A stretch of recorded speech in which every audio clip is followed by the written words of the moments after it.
We'll hear argument this morning in Case 17-333, Benisek versus Lamone. Mr. Kimberly. Mr. Chief Justice, and may it please the Court. All 9 justices in Veith against Jubileer agreed that partisan gerrymandering can violate the Constitution. The principal question presented in this case is whether this Court has the Article III authority to do anything about it. We submit that it does under the First Amendment. According to this Court's First Amendment retaliation and ballot access cases, government officials may not single out particular individuals for disfavored treatment on the basis of the views that they have expressed at the ballot box in prior elections. Mr. Kimberly, may I ask you a kind of preliminary question? I take it it's much too late, even if you were successful, for there to be any change for the 2018 election. And if that's so, and we're only talking about a preliminary injunction here, right? We are talking about a preliminary injunction here. That's correct. How would you be irreparably injured by the denial of a preliminary injunction if the earliest, that, assuming you're right, that a redistricting to go into effect would be 2020? Well, Your Honor, we don't concede for purposes of this appeal that it's too late to enter relief in time for the 2018 election. Congress has enacted a statute that deals with these sorts of circumstances that this Court addressed in Bush against — I'm sorry, not Bush against Farah, but the statute is 2 U.S.C. 2A. Is there anything in the record to indicate that experts will tell you, oh, this is possible? That it's possible to enact a new — that it's possible to comply with the injunction in time for the 2018 election. There's nothing in the record about that, Your Honor, but that also isn't an issue that the district court has been given an opportunity to address yet. Well, but you're asking us to then just assume it. Well, as a matter of fact, Your Honor, I think what we're asking for is just a remand for reconsideration of the preliminary injunction motion in light of what we take to be the proper legal standards. And so if given the equitable principles involved in an injunction, you waited an awfully long time to bring this suit from the change in 2011, was it? Should that factor into our consideration of whether to uphold or not uphold your requests? So I think there are 2 things to say about that, Your Honor. The first is we don't think that that is an issue that's really properly before this Court unless this Court concluded that it would be an abuse of discretion not to deny the preliminary injunction on that basis. That is a function of the abuse of discretion standard of review and the fact that the lower court hasn't had an opportunity yet to address that question. I don't think it's not just that equitable factor. There are other factors under the preliminary injunction standard, including irreparable harm. And because of your delay, elections have been held under this district in 2012, 2014, and 2016, right? Well, it is true that those elections have been held. I would not say that it's attributable to our delay in bringing the suit. Well, no, but it is evidence of the question of whether you've been irreparably harmed, that you've been willing to let go. The elections in 2012, 2014, and 2016 suggest that maybe 2018 you're not going to be irreparably harmed in a broader sense. Obviously, you argue you would be in this particular election. But if you've been willing to accept that harm in 3 different cycles, I don't know if we should get concerned about irreparable harm for one more. Well, I guess I have a few things to say about that. The first is this lawsuit was initially filed in 2013, true after one election had taken place, but district courts have entered injunctions against the enforcement of congressional districting maps after elections have taken place many times in the past. So, well, if you look at you did not file the suit presenting this particular theory of the case until 2016. No, our position is that this theory of the case has been in the case from the beginning. This was a premise of this Court's reversal and remand of the Fourth Circuit back in 2015 in Shapiro against McManus, that this claim was in the case, that it was a claim that had not yet been foreclosed by any majority opinion of this Court, and therefore that it was a basis for convening a 3-judge district court. It's true that it did not claim a majority of the attention of the original complaint, but this Court could not have reached the decision that it reached in Shapiro against McManus if this claim had not been in the case from the get-go.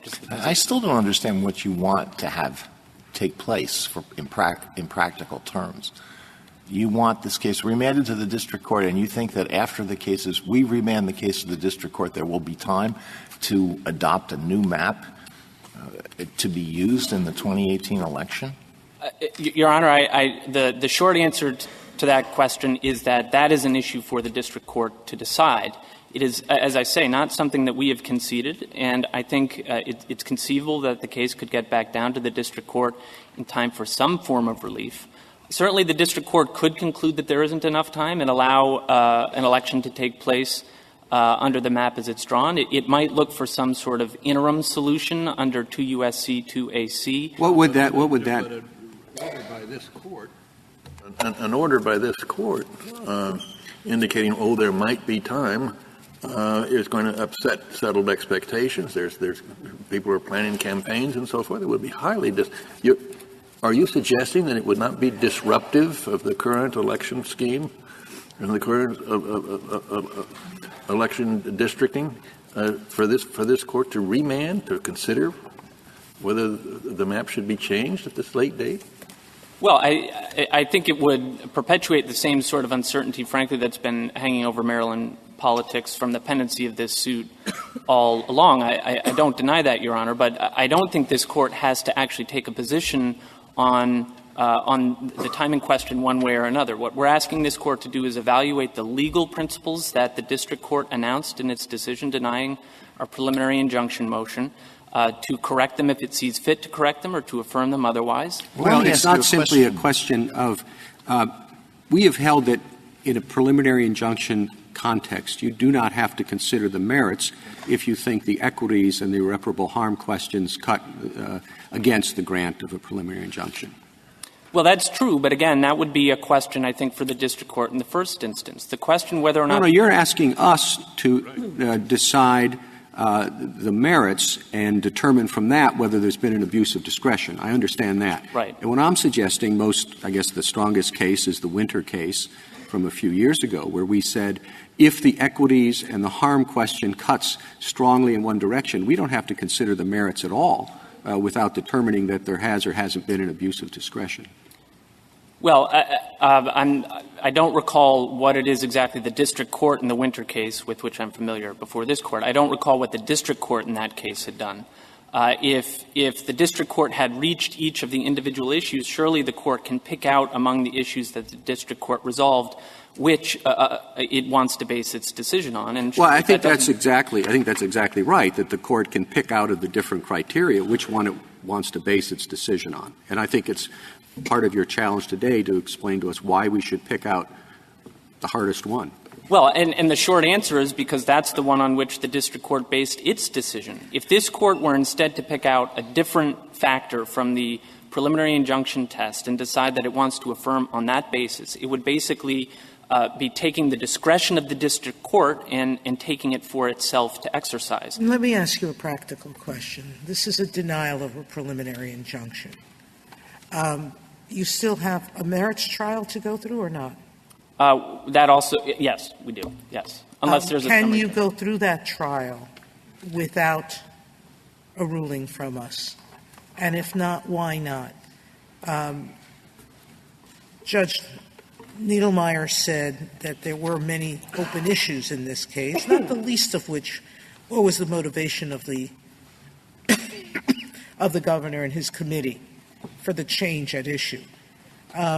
Would that obviate some of the merits questions that are before us if you don't prove that first prong? You have fairly strong evidence to show that. Is your weakness in the other prongs? Well, we don't think we have weakness in any of the prongs. No, assuming we accept your test. Okay. I agree, but assuming we leave it the way it is, what happens? Well, I think what the concern that we have is if the case – so imagine the district court does not enter summary judgment and the case proceeds to trial. It will proceed to trial on what we take to be a fundamentally misguided view of what we have to prove to establish a First Amendment violation against partisan gerrymandering. What the district court indicated at the preliminary injunction hearing is that it would be open to reopening discovery, allowing us basically to conduct a massive district-wide survey of voters to determine whether or not they would have voted one way or another, all because the district court believed that the primary question on burden is whether all of the electoral outcomes in the district under the map are attributable. Well, let me ask you about your legal theory then, because I probably don't understand it. But if I understand it, I really don't see how any legislature will ever be able to redistrict. So let's say that a legislature is drawing a particular map or a particular district.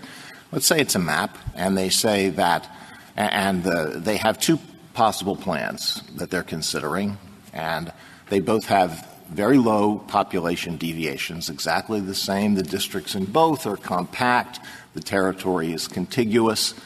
But they say, look, Plan A gives our party a more than de minimis advantage, and Plan B gives the other party a more than de minimis advantage. So let's pick the one that favors our party. Now, in your view, that's unconstitutional, I gather. Well, if what the map drawers are doing is looking at the way that individuals have voted in the past and on that basis attempting to make it more difficult for them to achieve electoral success moving forward, that is the specific intent, and there is a burden imposed as a consequence. Yes. It may well be the answer to my question is yes. It may well be that would be a violation. But hasn't this Court said time and again you can't take all consideration of partisan advantage out of districting? I want to be very clear that our theory does not require taking all partisan consideration of partisan. Well, I don't see how your theory is any different from that, other than a de minimis partisan advantage. So there are two ways in which it's different. The first is there are a range of considerations that map drawers will take into account that bear on the question of partisan advantage. Yeah, I know. You have protection of incumbents and preserving a district that has a particular facility in it and a few other things. Okay? In my example, none of those apply. Your answer is that favoring the political party of the majority in the legislature in a way that's more than de minimis is a violation of the Constitution. In two circumstances that wouldn't be the case. So the first is we also take the position that strict scrutiny applies, and so it certainly is the case that map drawers could consider this sort of information if it's narrowly tailored to a compelling governmental interest, which might include, for example, pursuing a balanced map or pursuing competitive districts. Well, what would happen if you have the Orange Party and the Green Party? The Green Party is in a minority. Orange 45 and Orange Party 55. And then because of natural population shifts or building new plants and so forth, it switches. Could the legislature say at this point we want, in order to have a congressionally balanced delegation, change the districting in order to accommodate the new majority? It seems to me that would be definitely to retaliate against a certain voter. The voter for the Orange Party, who used to be in the majority, is now in the minority. He's got a complaint under your view. Well, unless, as Your Honor suggested, it's in pursuit of balanced map drawing. I think in that circumstance, we've taken the position throughout this litigation. But is your theory that that would be a compelling interest that could defeat strict scrutiny? In other words, the way I understand your theory is that you would put the state in that position to the test of saying this is a compelling interest, this is the only way we can achieve that interest, and sort of put it through the strict scrutiny hoops, even when the state, wants to achieve balanced districts or wants to undo a former gerrymander. So you would still put the state through a very strict scrutiny test in that case? Well, I think the answer is yes, Your Honor, but I think in this circumstance, strict scrutiny could do real work, just as this Court in the racial gerrymandering context has generally tolerated the idea that consideration of race is is a necessary means of achieving the compelling end of complying with Section 2 of the Voting Rights Act. Well, how would you ever satisfy strict scrutiny in a case like this? In other words, it would seem to me that there are so many alternative approaches that the idea of saying this one way of achieving a particular result was the only possible way. I don't think under the strict scrutiny approach, I don't think it's necessarily that particular district as it's strong is what would have to be necessary. I think, for example, in Arizona, the Independent Redistricting Commission there is told to pursue competitive districts. In order to pursue competitive districts, it's likely, I think, that considering this kind of data is necessary. So but I mean, your theory is that the legislature acts with a vengeful intent to punish people for the exercise of their First Amendment rights, right? The way we put it is disapproval of their past voting history, yes. And they're going to say that in some circumstances that's going to be okay, even though it applies strict scrutiny. It's going to be okay for them to burden their First Amendment rights. Well, I think we would take the position, just as in any other First Amendment context, that, yes, if consideration of past voting history is necessary to pursue that compelling governmental interest, we tend to think that balanced maps and competitive districts would fit that mold. When you start with a district that's been skewed, and you take that as the baseline and say any deviation from that skewed districting has to get strict scrutiny, there's something wrong with that. I mean, isn't the state able to say, in the past, this was a gerrymandered district, and now we want to undo the gerrymander? And then people who are left out will say, now we've been diluted. We've lost the clout that we once had. I mean, isn't there something wrong with using the district as it now exists as your starting point? I think there are three things to say about that, Your Honor, and I recognize that this is an important point in the case, so I'd like to be sure to hit all three. The first is our focus on the immediately prior district. The form of the immediately prior district was a reflection of what this Court said in Karcher against Daggett about districts historically having a core around which changes are made. That accurately describes the 6th Congressional District, which historically has comprised Northwest Maryland and around which changes have been made. But that historical core has been preserved.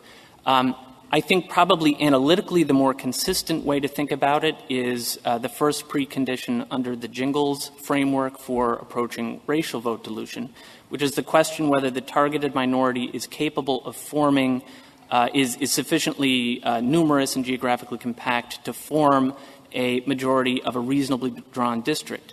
We knew in this case that that was true because, of course, between 1990 and 2010, Republican voters had formed the majority of a reasonably drawn district. That's why in this case we had focused on the way that it had been drawn before.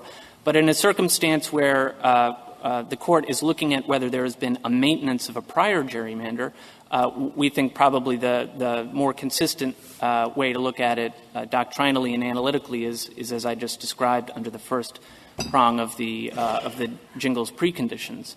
May I ask you, is yours the only test you're proposing? In other political gerrymandering cases, do you see other tests being a possibility? Is the question whether is this the only in this lawsuit? This is the only. I didn't ask that. I'm sorry. In other gerrymandering cases, yes. Do you see the applicability of any other test? You have a lot of amici with different tests. The ACLU, sure. The others have proposed tests that would address some of Justice Kagan's concern, the entrenchment test, the durability test, that sort of thing. Sure. Why did you disavow those? Do you lose under those? Well, or is yours? Do you think yours is just easier? Well, there are two reasons. It was our understanding when we filed the amended complaint back in 2015 that we would not have made out a claim under a number of those other tests, and we were concerned because the focus here really was on the 6th District and not the map as a whole, that it just wasn't an apt way of thinking about what happened in Maryland. The second reason that we focused on it is because we were concerned about the notion that under these other tests that the injury that was inflicted upon Republican voters in Maryland's 6th Congressional District could be viewed as being offset by allowing effectively gerrymandering other districts in other parts of the state to offset the dilution of votes. Under your theory, do you think the Democrats in the 8th District have a complaint? No, I think that's a good example of what would be a de minimis effect. It's true that moving Republicans out of the 6th and into the 8th, and Democrats out of the 8th and into the 6th, did in sort of a technical sense dilute Democratic strength in the 8th district. The DPI there went from 72 to 60. Both are extremely safe Democratic seats. As a practical matter, it made no difference to the outcome of the election in the 8th district. It was presumably it wouldn't satisfy the first part of your test, that this would have been done with a vengeful intent to get those Democrats. And that's exactly right. That's the other way to look at it, is it would just be an accepted political consequence and not the specific. So we have many briefs. We have 3 cases. 1, 2, is Wisconsin. There's Maryland, and the one we are holding, I think, is North Carolina. Right. And you've read those briefs probably. Yes. And they all have slight variations on different themes. And I think you're right when you the same theme maybe, but variations. And obviously the problem is what you started with. It seems like a pretty clear violation of the Constitution in some form to have deliberate extreme gerrymandering. The court said things like that, but is there a practical remedy that won't get judges involved in or dozens and dozens and dozens of very important political decisions? Or what would you think of taking the 3 cases and setting them for re-argument on the question of standard, and there we'd have all 3 variations in front of us, and we would enable people who have an interest in this subject generally to file briefs, and we'd see them all together. And they could attack each other's standards, or they could support each other's standards, or they could attack any standard. But there we'd have right in front of us the possibilities as thought through by lawyers and others who have an interest in this subject. Your Honor, I obviously this Court has before it those 3 cases. I do think it makes sense to think about them all together, because I think the consequences of not adopting one or the other theory is alarming and ought to be alarming to anybody. I might add that I think today, as the Campaign Legal Center laid out in its brief in this case, a challenge to Maryland's partisan gerrymander in 2011 would likely succeed under the approach that they've taken. Conversely, I think the Wisconsin map could be invalidated under our approach. It would require a different theory and different evidence, perhaps different plaintiffs. But it's certainly imaginable that the Wisconsin map could be invalidated under our theory. But I raise it not for that reason. I raise it because I want to think if there is some harm in doing that I haven't thought of. Is there some reason, would it be harmful to somebody?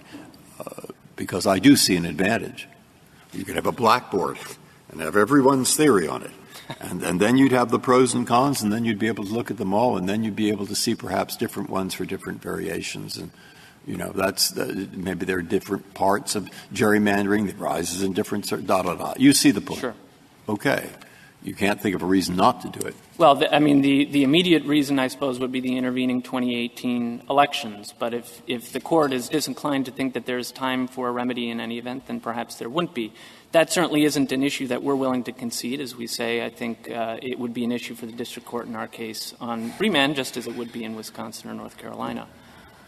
What do you think would be permissible? You said your theory allows for de minimis exceptions. Right. So what falls in the de minimis category? Well, I think a good example would be, as I was just describing to Justice Sotomayor, it would be what happened in the 8th Congressional District. We have That's not de minimis. You're saying there's no burden at all. You're saying there wasn't an intent to burden. Well, that's I think you can get at the 8th. That's different than de minimis. But I think you can get at it both ways. It certainly is also the case that I think you can eliminate that claim under the intent prong. I think you could also eliminate it under the burden prong. Well, may I give you a hypothetical that gets to Justice Ginsburg's question? Suppose you had a district and there was a reapportionment and we realized we have to add 15,000 voters to this district. And they looked at the numbers and they said, you know what, if this is a solid Republican district, but if we add 15,000 voters from a Democratic area, we're going to turn this into a highly competitive district. You would now force the state to meet a strict scrutiny burden on that, wouldn't you? I think in that it sounds like what's going to. We are taking 15,000 of the bluest blue voters, and we're parking them in this district in order to convert the district from a safe Republican district to a competitive district. How do you analyze that? I think, and just to be clear that I have it straight, if the point is that lawmakers in we want another Democratic in Annapolis, exactly, they say we disapprove of these voters electing a Republican in this district. We're going to move these Democrats in to prevent them from doing it again in the future. Yes, I think that that could be, again, depending on the strict scrutiny question and depending also on the burden question, that could indeed be a violation of our theory. Counsel, one question I have about causation for you. Before the district court, it appeared that you conceded that you had to prove but for causation, that but for the alleged gerrymander, the outcome would have been different in these last 3 elections. And the district court expressly rejected a lower standard, rejecting some metaphysical could-be burden in favor of the but-for cause test. In this court, you seem to now be backing away from the but-for cause requirement, as best I can tell, in favor of something the district court might have described differently. And I wonder, how could it be an abuse of discretion for the district court to have proceeded on the basis of a concession before it that you're now backing away from? Well, to be clear, we believe that but-for causation is an element of the claim. We just don't think it's ours to prove. We think under Mount Healthy burden shifting. I understand that, but before the district court, you took the position that you had to prove it. According to the district court's opinion, according to your brief, is saying our burden is to show. Yes, right. No, that is a line taken out of a brief that's really twisted to mean 180 degrees of what So the district court twisted your misunderstood, concession? Your Honor, it misunderstood what we were saying. We said very clearly in the context in which that sentence is taken that we did not have to prove that every election forevermore would be No. What it said was, it didn't say that. So I think you're twisting perhaps what the district court said. What the district court quoted you as saying is, our burden is to show that purposeful dilution was a but-for cause of the losses in 2012, 14, and 16. And, Your Honor, that was a description of the factual arguments that we had made in the case about how it was that we were describing the burden at that point. That is not something that we have. How can it be an abuse of discretion for the district court to have relied on that concession? Because that concession is, first of all, it's not a concession. It's taken out of context, as I say, to mean something other than what it meant. But I think it's wrong to say that is the basis on which the district court based its decision. It's based its decision on the view that in order to prove an actionable burden in any partisan gerrymandering case, the plaintiffs have to come forward and show that electoral outcomes have been changed in the past and will continue to be changed until the map is altered. And that is not what this court's – that is not a position that we took in the district court. One more along these lines for you is in factual findings 11 and 12. The district court found that plaintiffs had conducted no statistical sampling to show an alternative cause might not have been responsible, namely that people just preferred the candidate and had nothing to do with gerrymandering. How do we address that factual finding and call it an abuse of discretion, the decision here when plaintiffs failed to rule out other potential causal factors for the results here? Well, there are two things to say about that. The first, and I think the easiest way to address it, is through the legal question of whether Mount Healthy burden shifting applies here, whether it's on the state when a prima facie case of discrimination has been made to come forward with neutral justifications for the action that it took. If we're right about that question, then it wasn't our burden to put that evidence before the court in any event. But I think the other way to think about it, to call it abuse of discretion, is frankly because it's clear error. The court didn't take account of the strong evidence that we have about the reliability of the metrics that the map drawers themselves used to work the gerrymander in this case. That includes the PVI and the map drawers didn't rely on the PVI, but they relied on the DPI. We have evidence uncontested in this case that those metrics are reliable ways of predicting electoral outcomes. That they are reliable is a premise of partisan gerrymandering to begin with. If they weren't reliable, we wouldn't see partisan gerrymandering at all because it would be a fool's errand. We know that not to be the case. We have strong evidence in the case demonstrating that more likely than not the electoral outcomes and the dilution of votes in the district was attributable, as common sense suggests, to the way that the map drawers drew the lines. And so I think you have the legal error under Mount Healthy burden shifting, and as to the factual question, it's simply a clear misreading of the record before the district court. If I may reserve my time. Thank you, counsel.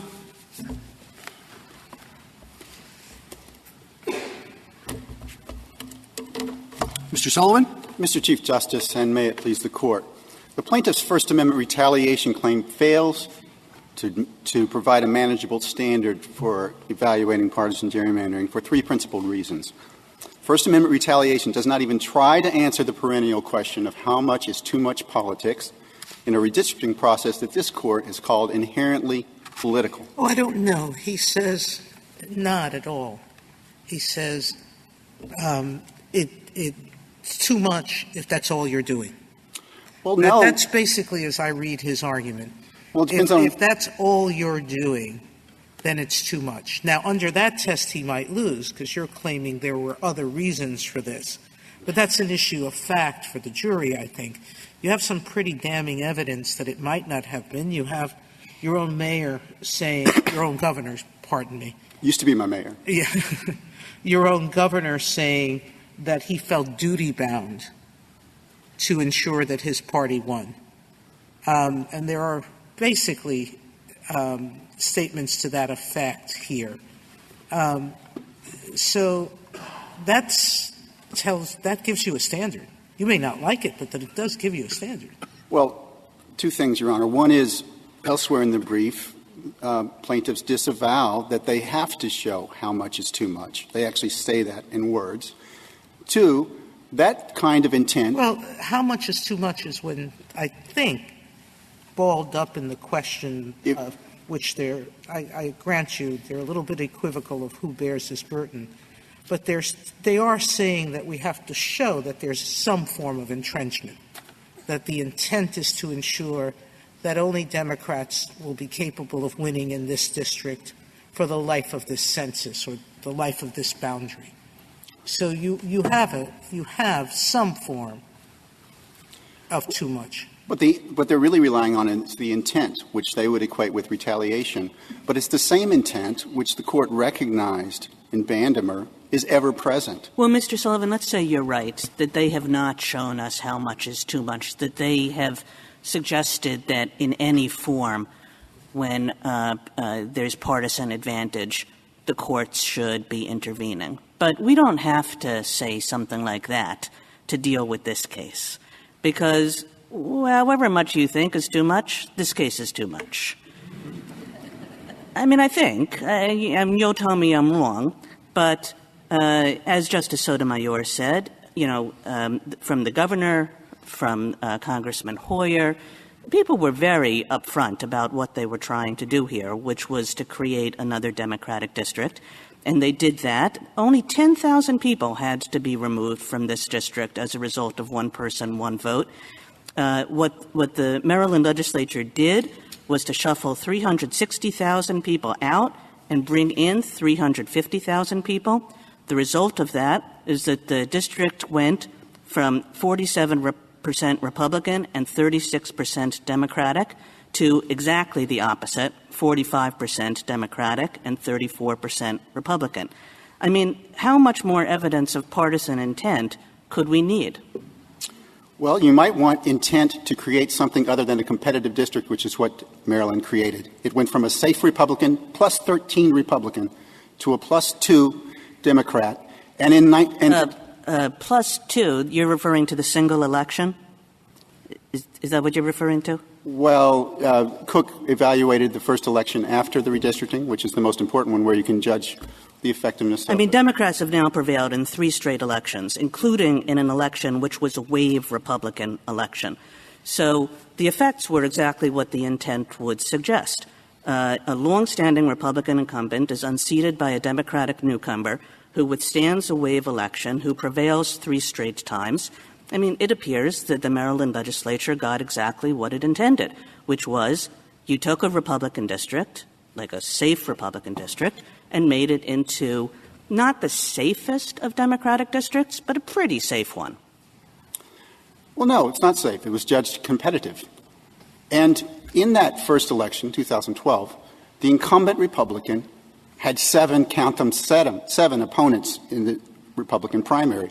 The total vote for those opponents exceeded the vote for the incumbent. Those seven candidates did not run for office, presumably because they thought it was a waste of time to run for the seat as a Republican in the 6th District.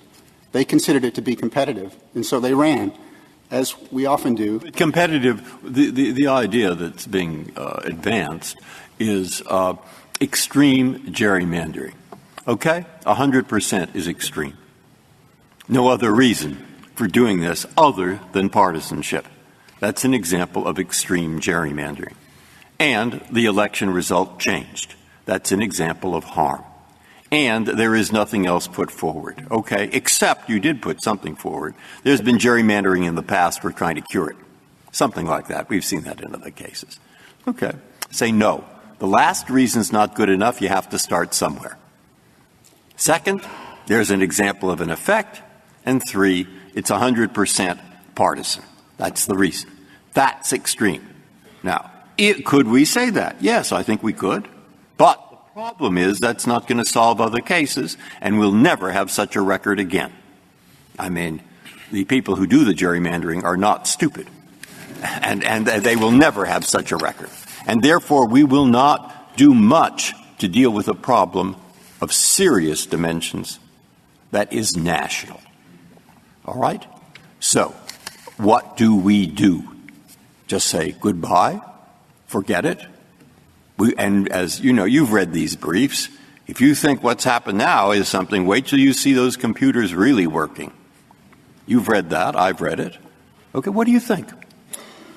Well, I don't know if I'm smart enough to exceed all of the knowledge that's been applied to this question by this court for a generation. But we do think that the equal protection law, which is what Baker v. Carr looked to when it first embarked on this project to have the courts oversee redistricting, provides the best hope for a standard for it to emerge. In First Amendment, there are cases outside of retaliation. Retaliation has never been used to evaluate a statute that's otherwise valid. Say equal protection law. You get to the same place. You see, because we have 100% here, or that's the record could be read that way, get to the same place. That's why I was thinking you've got to get all these standards lined up together, you know, and you have to have people criticizing each one back and forth and see if any of them really will work, or some work in some cases and some work in other cases, and it depends on the type you have. I mean that isn't squarely addressed by the lawyers because they're focused on their one case, et cetera. What do you think? Well, there hasn't been 100% showing of that was the only purpose here.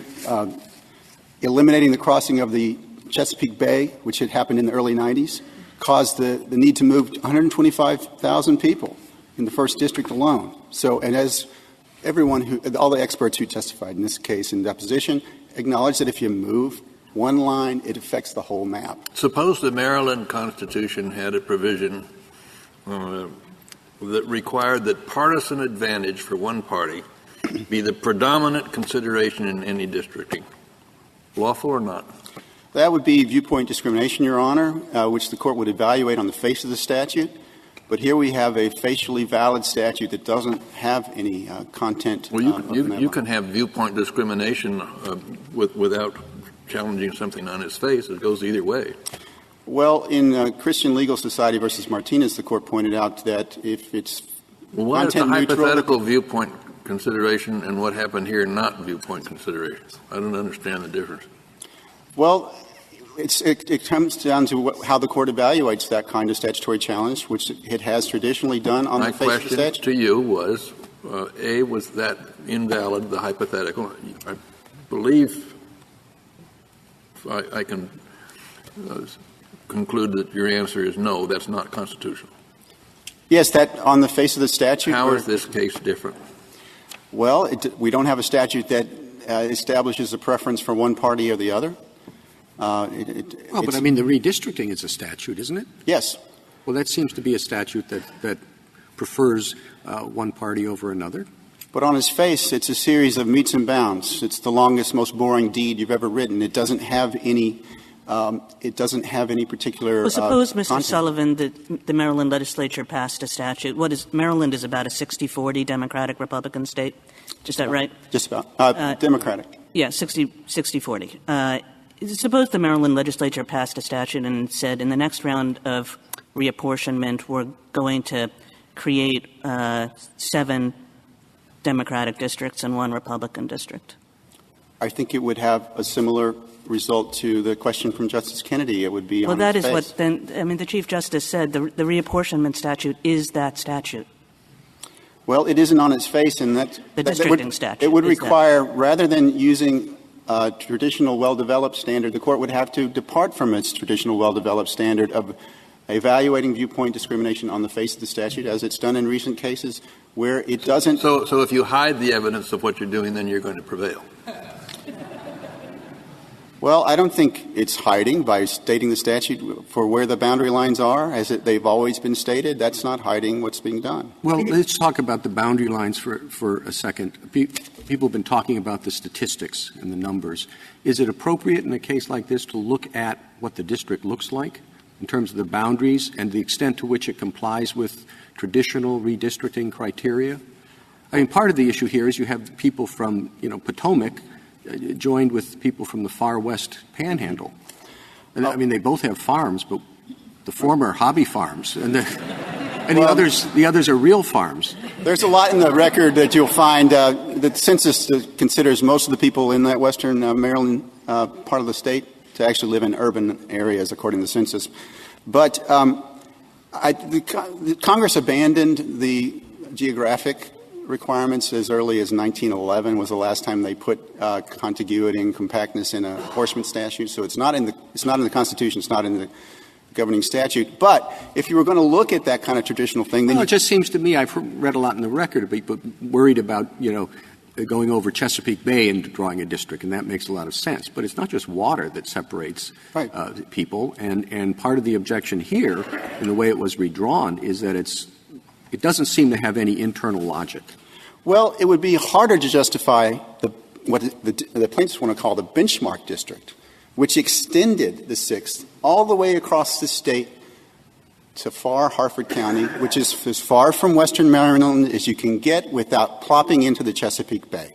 So if you want to say, let's judge it by geographic and traditional methods, then you couldn't justify the benchmark district that plaintiffs want to point to, which is the old 6th. This new district looks much more traditional. In fact, it has Montgomery County in it, which was the traditional layout of the 6th district until that was changed in 1990, which paved the way for Roscoe Bartlett to be able to get elected, unlike his previous try for the seat where he lost by 49 points. Mr. Sullivan, in the racial gerrymandering case, there was a period when Max Black was the effort. And it seems to me that what we have here is Max Democratic. And if Max Black was no good, why should Max Democratic be okay? There's a couple of reasons. One is factual, that on this record there's uncontested evidence in the record that the legislators could have, without much difficulty, drawn a map that would have resulted in 8 Democratic and 0 Republican congresspersons. So factually, it's not a Max Dem plan. Secondly, in the other case, I believe you're concerned about racial gerrymandering, which is drawn from a history of exclusion of African Americans from our political process, something that Republicans can hardly claim, certainly not today, where our federal government and our state government, as it happens, both controlled by Republican Party. So it's a much different. You made, just to clear up, I meant to ask it before, a factual question. You said the state was 60-40 Democrat, Republican? Yes, Your Honor. But that's just the identified party. What's the percentage of independents in Maryland? Well, I'm not sure. In this particular district, it's about 20% in the 6th district. I do know that. It's 20%. Is that a pertinent consideration in deciding whether something's been a partisan gerrymander? Well, I think it's important because here both major parties are in the minority as far as registration in that district. Neither is the majority. They could have made it that way, but they didn't. So the independent vote is critical Because in the election that, the first election, the Democrat won more of the independent vote than the Republican. The redistricting lines couldn't have caused that to happen. That happened because of the views of those voters and the strength of that candidate. As a general matter, in partisan gerrymandering cases, do you have any theory about how you're supposed to take independent voters into account? Well, I think they have rights, too, and I think what gets lost, certainly in plaintiff's theory, perhaps in some of the others, is what about all the people that aren't part of a major party? If they don't enter into the calculus for this First Amendment retaliation, presumably they're retaliated in every act of the legislature. Isn't it true, Mr. Sullivan, just as a matter of fact, that most people who are independents tend to lean pretty strongly one way or the other over many election cycles? Well, I've heard some analysts call them as just the angry white vote, but I don't know if that's true. I don't know, particularly if you look at the election. They were anything in particular, just, people who call themselves independents and who in fact are not members of a political party, tend to, not all of them, but many of them tend to vote pretty consistently one way. And this is why when map makers do their map making, they look not only to party registration, they look to the way people vote. And what they find is that more members than just the members of the political party, more voters, vote pretty consistently. Well, I don't know if our record would support that, Your Honor. You may be correct, but the record, we have statements from experts in as Dr. Lichtman testified, that the independent vote tends to be a transitional period for voters who are unhappy with their former political party, and they may or may not move to the other one. So we don't know which direction they're moving. Are they moving away from the Democrats and parking themselves as independents for a few years before becoming a Republican, or vice versa, they're disenchanted with Republican? Along the lines of things we don't know, we've been talking about the intent of the legislature, but what effect does the fact that this map was subsequently approved by the people themselves have when we're trying to determine intent? This went up for a voter referendum, as I understand it, and passed with 64 or so % of the vote. Yes, and some of our plaintiffs were active in getting that referendum on the ballot.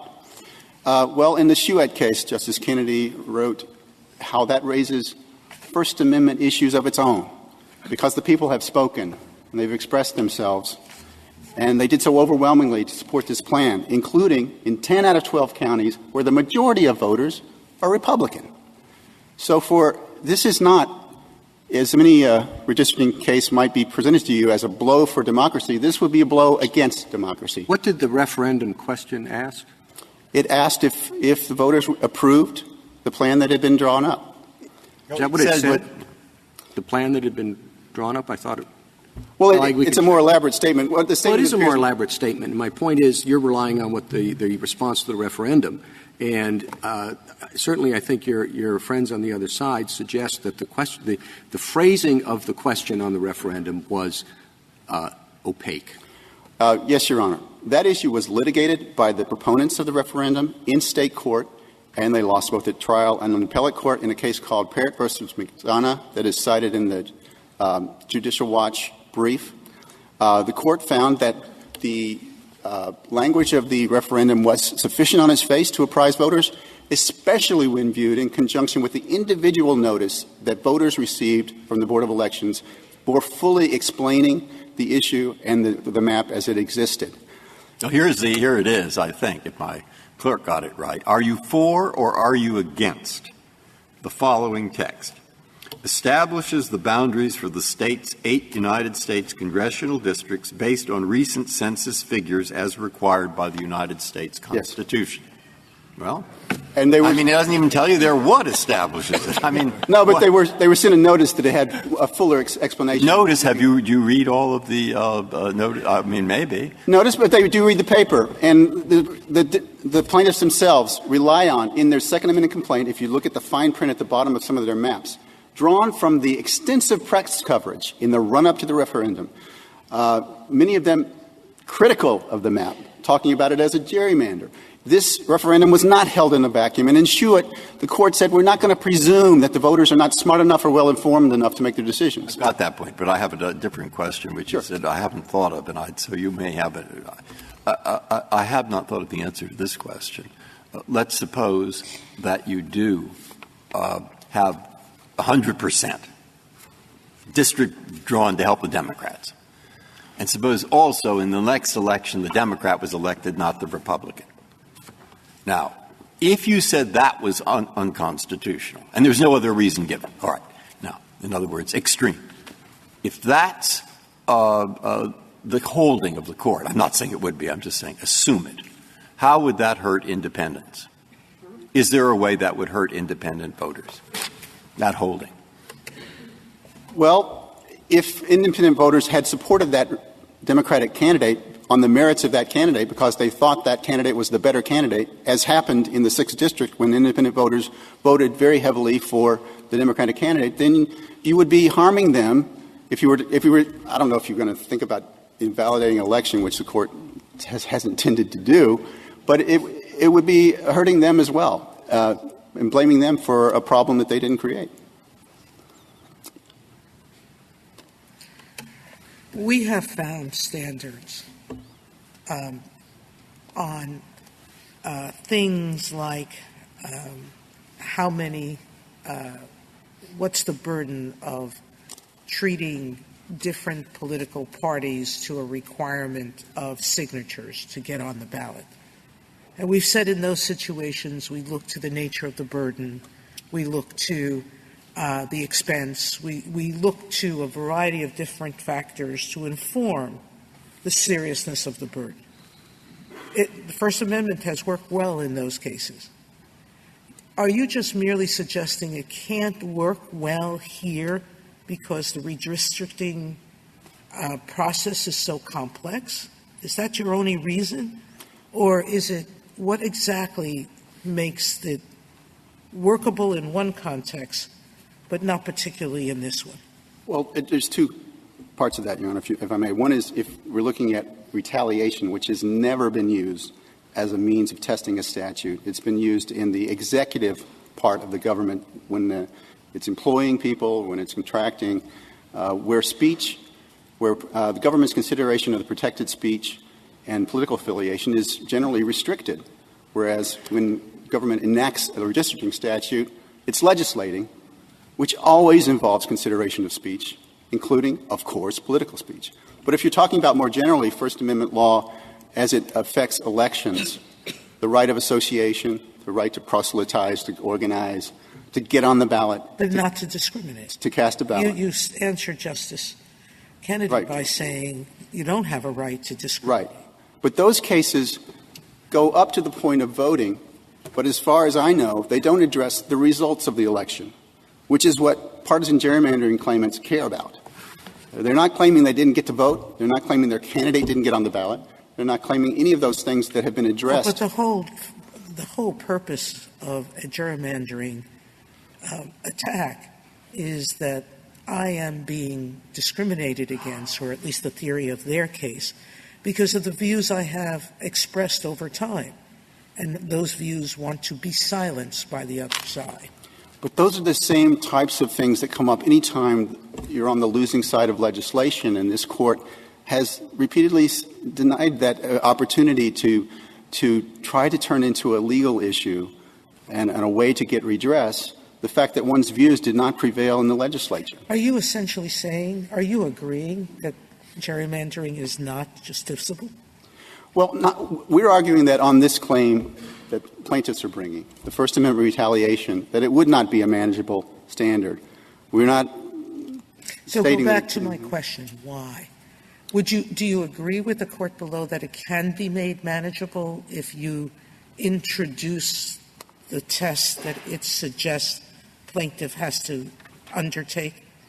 No, because... So answer why. The court there seemed to agree. Certainly the dissent, Judge Niedermeyer, thought it was manageable.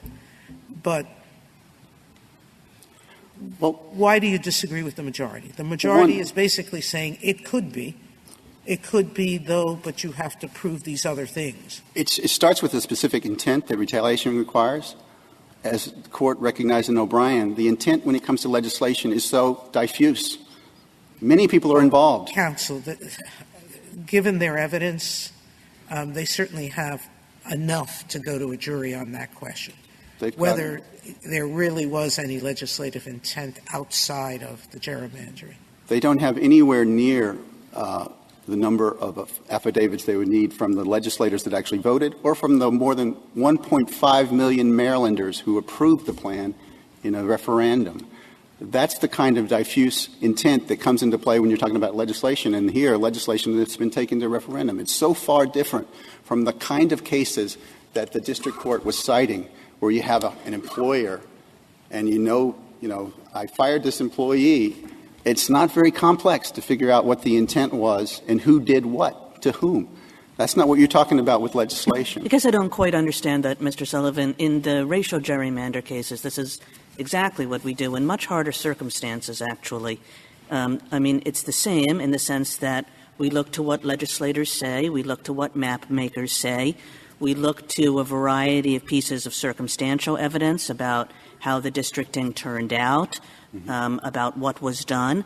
And the reason I say it's harder there than it is here is because there we have to deal with the kind of confluence of race and politics. But here, when you look at this kind of maneuvering, and it's all about what else is it except about politics? And we would look to the exact same things that we look to in our consistent line of racial gerrymandering cases.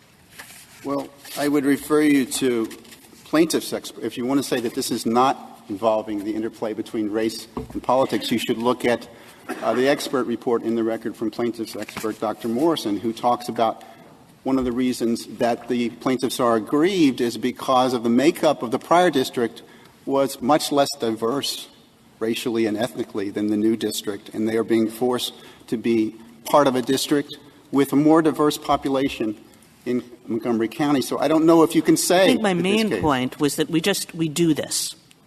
We do it when we deal with racial gerrymandering cases. Even if you want to say to me that this is no easier than that, I would say I guess I would argue with that. But my main point was, even if it's no easier, we do it all the time. But you do it under the Equal Protection Clause and not the First Amendment. That's where your cases will tell you. Well, we would be looking at the same things. We would be looking at the same kind of direct evidence, the same kind of statements. We would be looking at the same circumstantial evidence that has to do with where the lines were drawn and how they were drawn. So it's all the same kind of evidence, isn't it?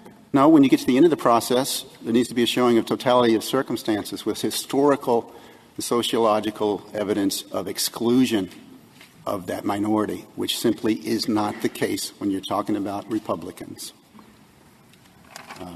They're a major party. They've been in control of government oftentimes, and as they are now. I guess what I was suggesting was that we're looking to the same things to discover intent in each circumstance. You may be looking at similar types of evidence, but as far as I know, you have not applied the First Amendment retaliation rubric to that analysis, as plaintiffs want you to do here. Well, one difference between the race and partisanship is that we've always recognized that a certain degree of partisanship is acceptable.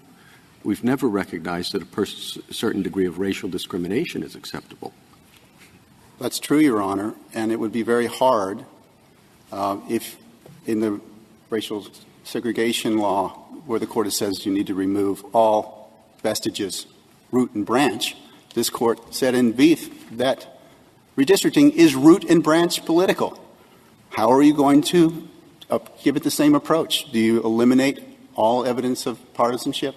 And if you can't eliminate all of it, how do you judge where the line is? And again, we get back to how plaintiffs have not presented the court with a test that gives you that line. We've had briefs in other cases that do try to answer that question pretty directly. You look to see what the reason is and why is there partisanship, ask the defendant. And then given that reason, is there no real explanation. That just doesn't work. And you can, with these experts, you can run it through computers. You can get somebody who will look at this and they'll say, well, this is, if this was the reason, why is it this is in the top 5% of doesn't satisfy the reason without the partisanship? You've read those briefs. Yes. Okay. And the problem is they're complicated, but not impossible, right? Well, so we're back. That's why I'm back to where I started. I'm not saying it's impossible, and we're not taking the position that it's not possible for this court to come up with a manageable standard. We're just trying to explain why this one isn't manageable, and the court has looked for so long. I would hate for it to settle on something less than a valid and workable standard. Unless there are further questions. Thank you, counsel. 2 minutes, Mr. Kimberly. I'd like to come back to something that Justice Kagan raised about intent. The fact is, when it comes to legislative intent, this court does it. When it comes to the question of burdens imposed on voting rights in the ballot access cases, this court does that as well. Our position is that the burden properly understood under the First Amendment and applied in this context is the same burden that this court has recognized in the ballot access cases. It's making it more difficult, deliberately making it more difficult for particular citizens to achieve electoral success because their views are disapproved by those in power, in this case in Annapolis. The court having postponed jurisdiction, I think the question of justiciability is squarely presented to it. I understand that the court has some concerns about the posture of the case coming up as a preliminary injunction. At the same time, I think the lower court is looking for this court's guidance on whether the sort of approach that we proposed here is justiciable, and it's one that the court should proceed on. We would take the position that that Judge Niemeyer took below, that the appropriate approach is to think about whether citizens have been deliberately burdened because of the views that have been expressed in their prior voting histories. And I guess what I would say is if that approach is going to work in any case, it's going to work in this one, because here the evidence is unequivocal that this was the intent, and point in fact, the political composition of the district turned 180 degrees. It went from Republican to Democrat, just as the map drawers intended. And if I could just quickly come back to a point, concern that the Chief Justice raised at the argument in Gill against Whitford. I think the average person on the street understands what partisan gerrymandering is about. It's about map drawers singling out individuals because of the way that they have voted and making it more difficult for them to achieve electoral success. When plaintiffs may I finish my thought? When plaintiffs succeed in proving that map drawers have succeeded in rigging an election, they ought to be entitled to relief. The average person on the street will understand that. For those reasons, we ask the court to reverse. Thank you. Thank you, counsel. The case is submitted.